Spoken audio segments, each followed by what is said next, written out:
අයිබෝන් දුවේ පුතේ සියලු දෙනාටම සුබ රාත්‍රියක් වේවා.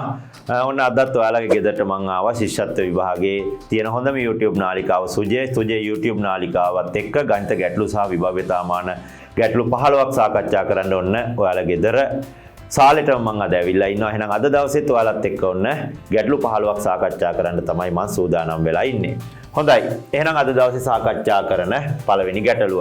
පස්වරු 3ට පමණ F දෙසට මුහුණලා F පැත්තට මුහුණ දාලා E ඉඳන් ගමන් කරන අයෙකුගේ සෙවණැල්ල වැටෙන දිශාව මේ බලන්න.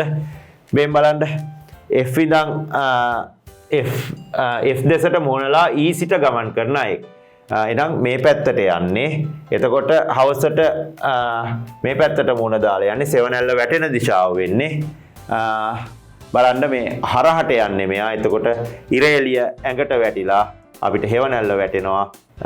පස්වරු 3ට F දෙසට මුහුණලා හවස 3 වෙද්දි ඉර යන්තම් බස්නාහිර පැත්තට හැරීලා තියෙන වෙලාව. එහෙනම් හෙවණැල්ල වැටෙන දිශාව E ඉඳන් F ට යද්දි හෙවණැල්ල බස්නාහිර පැත්තට වැටෙන්න පුළුවන්. එහෙනම් වැටෙන දිශාව ගමන් කරන අයෙකුගේ සෙවණැල්ල වැටෙන දිශාව වන්නේ කොයි පැත්තටද? බස්නාහිර දිශාවට. චුට්ටක් මේක ඇලවෙලා ගිහින් එකක් තමයි තියෙන්නේ. හරි. බස්නාහිර පැත්තට මුහුණ දාලා යන්න තමයි මෙයා මේ ටික ටික යන්න උත්සාහ කරන්නේ. හරි. යන් ඊළඟ එක. දෙවැනි ගැටලුව. මෙම රූප සටහනට අනුව C නගරයේ සිට A නගරයට ඇති කෙටිම දුර.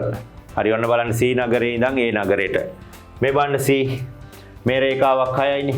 C ඉඳන් A නගරයට ඇති දුර. එහෙනම් මෙතන ඉඳන් 6යි මෙතනත් 6යි. 6යි කීයද? ආයි මොකවත් කරන්න දෙයක් නැහැ. කීයද? 12යි කියලා ගන්න පුළුවන්. කිලෝමීටර් මෙන්න මෙතන ඉඳන් මෙතෙන්ට 6ක් ගියා. එතන ඉඳන් උඩට 6ක් ගියා. 6යි අපිට ගන්න පුළුවන් කිලෝමීටර් කීයයි කියලා 12යි කියලා අපිට පිළිතුර ගන්න හැකියාව තියෙනවා. හොඳයි තුන්වෙනි එක. 1996 දෙසැම්බර් 31 දිනයේ අයත් ශතකය හා දශකය. හරි ශතකය කියන්නේ සියවස දශකය. එහෙනම් මොකද කරන්නේ 1996 මෙහෙම බෙදනවා කොටස් දෙකකට. ඉලක්කම් දෙක දෙපැත්තට එන්න. ඊට පස්සේ 100 ස්ථානට 1යි 10 ස්ථානට 1යි එකතු කරනවා 19 1යි 20යි 9යි 1යි 10යි. එහෙනම් 20 වන සියවස 10 වන දශකය. ශතකය කියලා මෙතන මම වචන වෙනස් කරලා දැම්මේ සියවස කියන එක. හරි ශතකයක් කියන්නේ 100ක්නේ. එහෙනම් 19යි 1යි 20යි 99යි 1යි 10යි 20 වන සියවසේ කීවෙනි දශකයේද? 10 වන දශකය කියලා අපිට ගන්න පුළුවන්. හොඳයි යන් 4. පෙට්ටියක නිල් බෝල 10යි රතු බෝල 7යි කහ බෝල 4ක්ද ඇත. මෙම පෙට්ටිය කළුවරේ තබා ඇති නිසා බෝලවල වර්ණයන් නොපෙනේ. එම පෙට්ටියේ රතු බෝලයක් සහ කහ බෝලයක් නොරදවා මෙලියට ගැනීමට නම් ගත යුතු අවම බෝල. මේ බලන්න මේකේ අහන්නේ මොකද්ද? රතු බෝලයක් සහ කහ බෝලයක්. right.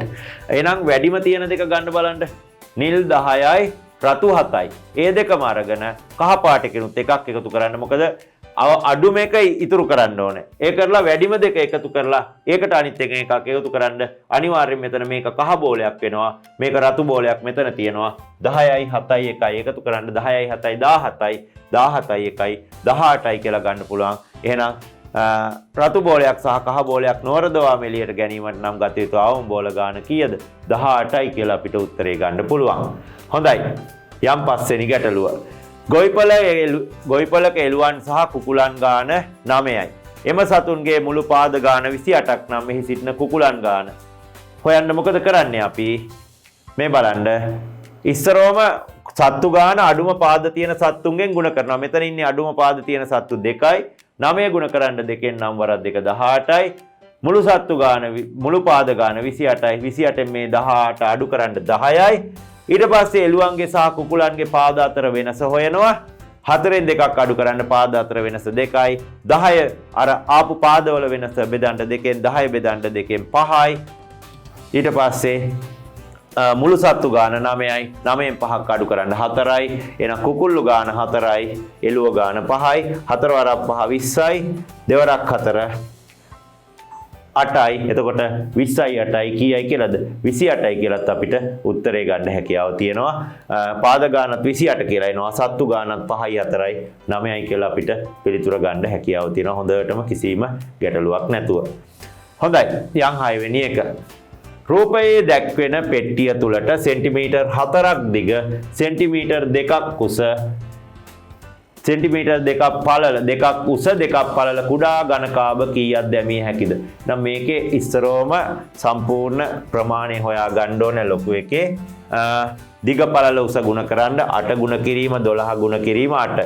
12 වරක් 8 96යි. ඒක 8ෙන් ගුණ කරන්න 768 එනවා.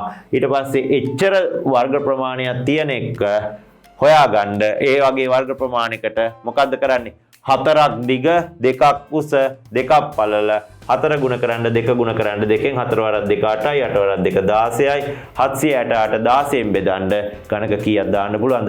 48ක් දාන්න පුළුවන්. ගණක කීයක් දාන්න පුළුවන්ද? 48ක් දාන්න පුළුවන්. මේකේ මෙන්න මේ 8 දිග පළල උස 8යි 12යි 8ක් වන එක දිග පළල උස 4යි 2යි 2ක් වන සෙන්ටිමීටර් ප්‍රමාණය කෑලි දාන්න පුළුවන් 48ක්. එතකොට කිසිම ගැටලුවක් නැතුව අපිට පිළිතුර ගන්න හැකියාව තියෙනවා. හොඳයි. යම් 7 මීටර් එකක් දිග ලණුවකින් සෙන්ටිමීටර් 25 කෑලි දෙකක් කපුවා. එහෙනම් බලන්නකො මේ සෙන්ටිමීටර් 25 කෑලි දෙකක් කියන්නේ සෙන්ටිමීටර් 50යි මීටර් එකක් කියන්නේ සෙන්ටිමීටර් 100යි 100න් 50ක් අඩු කරන්න ඉතුරු වෙනවා සෙන්ටිමීටර් 50ක කෑල්ලක් තමයි ඉතුරු වෙන්නේ 25 කෑලි දෙකක් 50යි මුළු ගාන මුළු දිග මීටරයක් කියන්නේ සෙන්ටිමීටර් 100යි 100න් 50ක් අඩු කරන්න සෙන්ටිමීටර් 50ක ප්‍රමාණයක් ඉතිරි වෙනවා. හොඳයි. ඒ වලේසි ගණන් 8 යතුරු පැදියක් පෙට්‍රල් ලීටරයකින් කිලෝමීටර් 60ක් ගමන් කරයි. දැනට ඉන්ධන ලීටර් ලීටර් 1යි මිලිලීටර් 500ක් පෙට්‍රල් තියෙනවා. මෙයට තව කිලෝමීටර් 300ක දුරක් යාමට තව කොපමණ ඉන්ධන ප්‍රමාණයක් පිරවිය යුතුද? හරි. එකකින් පුතේ 60ක් යනවා නම් ලීටරයකින් 300 බෙදන්න 60. හරි කිලෝමීටර් 300ට 60 කෑලි බලන්න 300ට 60 ඒවා 5යි. ඊට පස්සේ ලීටර් 5න් ලීටර් 1යි මිලිලීටර් 500ක් අඩු කරන්න දැන්ට 1යි 500ක් තියෙනවා. එහෙනම් කීයක් ඕනේද? ලීටර් 3යි මිලිලීටර් 500ක් ඕනේ. තව ඕනේ ලීටර් 3යි මිලිලීටර් 500ක ප්‍රමාණයක් තව අවශ්‍ය වෙනවා අපිට. හොඳයි. 9 ඇතුළත නොපෙනෙන පෙට්ටියක නිල් පාට පෑන් 3යි කළු පාට පෑන් 3යි රතු පාට පෑන් 3ක් ඇත. පෙට්ටිය දෙස නොබලා එකම පාට පෑන් දෙකක් අනිවාර්යෙන් ඉවතට ගැනීමට නම් ඉවතට ගත යුතු අවම පෑන් ගාන අර ඉස්සෙල්ලා හදපු ගානට වඩා වෙනස් ගානක් තියෙන්නේ. මේ බලන්න නිල් පාට පෑන් 3යි කළු 3යි රතු 3යි. එහෙනම් ඉස්සරවම මොකද කරන්නේ? එකම වර්ගයේ මේ බලන්න. මේකේ වර්ග 3ක පෑන් තියෙනවානේ. එතකොට මං ඉස්සරවම ගන්නවා නිල් එකක්. ඊළඟට ගන්නවා කළු එකක්. ඊට පස්සේ ගන්නවා රතු එකක්. එතකොට වර්ග 3 ඔන්න හරි. වර්ග 3ෙන් තියෙන්නේ. ඊළඟට මම නිල් එකක් ගත්තත් රතු එකක් ගත්තත් කහ එකක් ගත්තත් කිසි ගැටලුවක් නැහැ. වර්ග දෙක පාට දෙකකින් පෑන් දෙකක් ඇවිල්ලා එහෙනම් හදන්නේ අදාළ වර්ග ගානට නිල් කළු රතු වර්ග ගානට තව එකක් එකතු කරන්න 3යි 1යි එකතු කරන්න 4යි. එහෙනම් පෑන් දෙකක් අනිවාර්යයෙන්ම ඉවතට ගැනීමට ඉවතට ගත යුතු අඩුම පෑන් ගාන කීයද? 4යි කියලා අපිට පිළිතුර ගන්න හැකියාව තියෙනවා. හොඳයි. යම් 10 වෙනි ගැටලුව. මල් වෙළඳ සැලක මානෙල් මල් මෙන් 6 ගුණයක් නෙළුම් මල් ඇත. අන්න මල් වෙළඳ සැලක මානෙල් මල් මෙන් 6 ගුණයක් නෙළුම් මල් ඇත. මෙම මල් වර්ග දෙකෙහිම එකතුව 175යි. එහෙනම් 1යි 6යි එකතු කරන්න ගුණිතයන් ප්‍රමාණය 6යි 1යි එකතු කරන්න පුතේ 7යි. එහෙනම් 175 බෙදන්න 7ෙන් 25යි. එහෙනම් මානෙල් මල් මෙන් 6 ගුණයක් නෙළුම් මල් 25 ගුණ කරන්න 6ෙන් 25 ඒවා 4ක් ඔයාලා දන්නවා 100යි. තව දෙකක් අඩු 25 ඒවා දෙකක් 50යි 100යි 50යි 150යි. එහෙනම් වෙළඳ සැලේ ඇති නෙළුම් මල් ගාන කීයද? 150යි. මෙතන නෙළුම් කියද්දි පුතේ දන්තජ ලු වෙන්න ඕනේ. මෙතන මුද්‍රණ දෝෂයක් තියෙන්නේ. නෙළුම් කියද්දි මොන ලු යන්න දෙන්න ඕනේ? දන්තජ ලු අපිට ලියන්න වෙනවා. හොඳයි. 11 මිනිසුන් 5 දෙනෙක් එකම තැනකින් පටන්ගෙන පැය 5ක් තුල වුන් ගමන් කළ දුර 25යි. මිනිස්සු 5ක් මෙහෙම පොලිමේ ඉඳලා පැය 5ක් යනවා. පැය 5 තුලම කිලෝමීටර් 25ක් යනවා. රයිට්. එක් අයෙක් පැයක් තුල ගමන් කළ දුර හොයන්න මොකද කරන්නේ? 25 බෙදන්න 5ෙන් කීයද? කිලෝමීටර් 5යි. එක්කෙනෙක් නෙමෙයි 5 දෙනාම පැයකට ගිහින් තියෙන්නේ 5යි. එකම වෙලාවෙනේ වැඩේ කරන්නේ. එකම වෙලාවේ වැඩේ කරන අයට එකම වෙලාව තමයි එන්නේ. එහෙනම් 25 බෙදන්න 5ෙන් ගමන් කරපු දුර කිලෝමීටර් 5යි කියලා අපිට උත්තරේ ගන්න පුළුවන්. හොඳයි. යම් 12. අපගේ නිවස ඉදිකර වසර 12ක් ගත වන විට මගේ වයස අවුරුදු 19යි. ඔන්න අපේ නිවස ඉදි කරලා අවුරුදු 12ක් ගත වෙද්දී මගේ වයස 19යි. මට අවුරුදු 60 සම්පූර්ණ වන විට මෙම නිවස ඉදි කර වසර කීයද අහනවා. හරි නිවස ඉදි කරලා වසර 12ක් ගත වෙනිට මගේ අවුරුදු වයස 19 නම් 19න් 12ක් අඩු කරන්න නිවස ඉදි කරන්න පටන් ගද්දි වයස අවුරුදු 7යි 60න් 7ක් අඩු කරන්න මට අවුරුදු 60 වෙද්දී මම ඉපදිලා අවුරුදු 7කින් තමයි නිවස හදලා තියෙන්නේ 60න් 7ක් අඩු කරන්න 53යි එහෙනම් මගේ ගෙදර හදලා අවුරුදු 60ක් වෙද්දී මගේ වයස කීයක්ද වෙන්නේ අවුරුදු මම ඉපදිලා අවුරුදු 7කින් තමයි නිවස හැදුවේ. එහෙනම් 60න් 7ක් අඩු කරන්න නිවස ඉදි කරපු වයස වසර ගාන එනවා. වසර 53යි කියලා එනවා. හොඳයි. යන් 13. පහත දැක්වෙන හැඩතලයේ ඇති එක් එක් සමචතුරස්‍රයක පැත්තක දිග සෙන්ටිමීටර් 3 කීයසේනම් සම්පූර්ණ හැඩතලයේ වටේ දිග. රයිට්. මේක දෙකේ පාද ගාන ගණන් කරගෙන යන්න එච්චරයි කරන්න ඕනේ. අපි එක තැනක ඉඳන් පටන් ගමු. මෙතන ඉඳන් පටන් ගමු 1යි 2යි 3යි 4යි 5යි 6යි 7යි 8යි මේකෙත් බලන්න 9යි 10යි 11යි 12යි 13යි 14යි 15යි 16යි 16යි 17යි 18යි. එතකොට දෙකේ මේක අපි අනුමාන කරන්න ඕනේ. දැන් මේ කෑල්ලේ තියෙන්නේ 2යි. එතකොට මෙතන 3යි.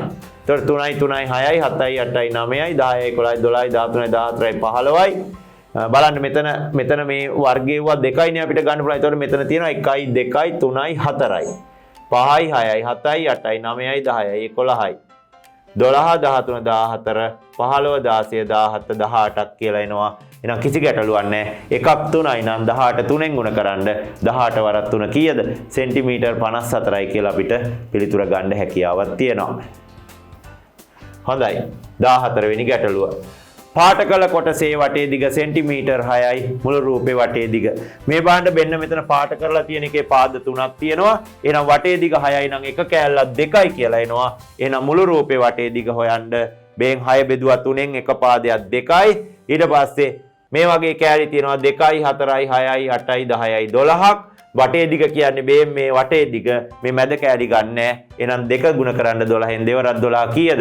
සෙන්ටිමීටර් 24යි කියලා අපිට උත්තරේ ගන්න පුළුවන්. හොඳයි යම් 15. හාල් කිලෝ එකකින් ළමයි 8 දෙනෙකුට සංග්‍රහ කළ හැකි බව අම්මා පැවසුවාය. ළමයි 18 දෙනෙකුට සංග්‍රහ කිරීමට අවශ්‍ය සහල් ප්‍රමාණය කියද්දි මෙතන යන්න මූර්ධජ එන්න ඕනේ පුතේ. හාල් කිලෝ එකකින් ළමයි 8 දෙනෙකුට නම් 18 බෙදන්න 8න් කිලෝ ගාන බලන්න 2යි ඉතිරි 2යි. ඒතකොට කිලෝ 2කින් 16 දෙනෙකුට දෙන්න පුළුවන්. ඉතුරු දෙන්නට බත් කෑම නොදී යවනවද? නෑ. එහෙනම් 17 බෙදන්න 8න් 18න් බෙදපුවාම කීයද? ග්‍රෑම් 125යි. එහෙනම් 125 දෙකෙන් ගුණ කරන්න සහල් ප්‍රමාණය කිලෝ 2යි ග්‍රෑම් 250යි කියලා එනවා. ඉතුරු 2යි කියන්නේ ග්‍රෑම් 250ක් ඕනේ. කිලෝ 2යි ග්‍රෑම් 250යි කියලා උත්තරේ ගන්න හැකියාව තියෙනවා. හොඳයි පුතේ එහෙනම් ඔන්න අද දවසේ තවත් ගැටලු 15ක් ඔයාලත් එක්ක මේ නිවාඩු කාලේ සාකච්ඡා කරනවා. ශිෂ්‍යත්ව විභාගයට ලංකාවේ තියෙන හොඳම YouTube නාලිකාව සුජයත් එක්ක එකතු වෙන්න. අපි ගණිත ගැටලු සහ විභාග්‍යතාමාන හදන්න විභාගෙදී ඔයාලට අමාරු වෙන. එතකොට ශිෂ්‍යත්ව විභාගෙදී හොඳ විශිෂ්ට ප්‍රතිඵලයක් ලබා ගන්න එක ඔයාලට උපකාරී වෙනවා. එහෙනම් දුවේ පුතේ සියලු දෙනාටම ආයුබෝවන් සුබ රාත්‍රියක් වේවා. අපි ලබන සතියේත් නැවත වතාවක් හම්බෙමු. එතෙක් රැඳී ඉන්න ශිෂ්‍යත්වයට තියෙන හොඳම YouTube නාලිකාව සුජයත් එක්ක.